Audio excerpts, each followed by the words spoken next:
My name is Eric Romero. I'm a part-time community organizer with the Long Beach Immigrant Rights Coalition, a full-time student at Cal State Long Beach who's studying sociology, and an active advocate for social justice in the city of Long Beach. The biggest issue that undocumented immigrants really deal with is, just being engaged civically, being involved in what's going on in the city. A lot of these people really are living in the shadows. They are afraid to really be active in their own community because they feel that there's going to be an opportunity for them to get picked up some way, or for some harm to be done to them and to their families.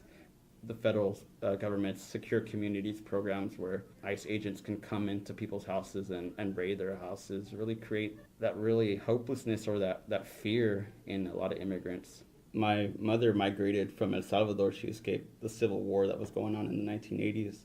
And my father left Mexico when he was like 18 to come here to search for job opportunities. But one of the big things that I really felt was that my brother, who's 27, has lived in the U.S. since he was 2 weeks old. He's undocumented. And so he didn't really know what that meant. And my parents, growing up, they didn't really talk about it too much.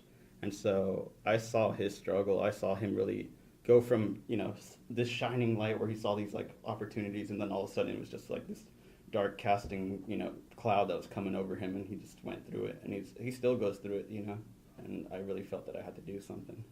And what is that something? It's the Long Beach Immigrant Rights Coalition.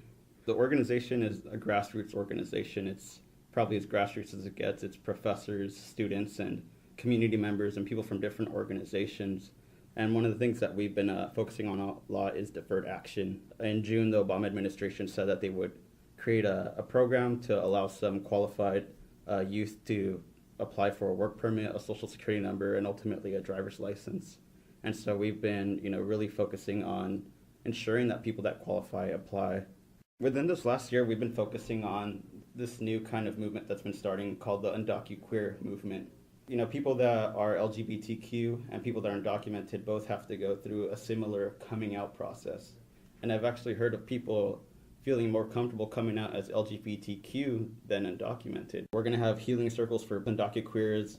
So essentially these healing circles are a safe place for people to just express themselves in whatever they want, whichever way they want. They can say something, they could just sit there and listen, but ultimately it's a place for people to just kind of let go and relieve all that weight that's been on their shoulders for so long, which is so important to peace building, Mental health really creates emotional health, physical health, spiritual health, and ultimately translates into social health.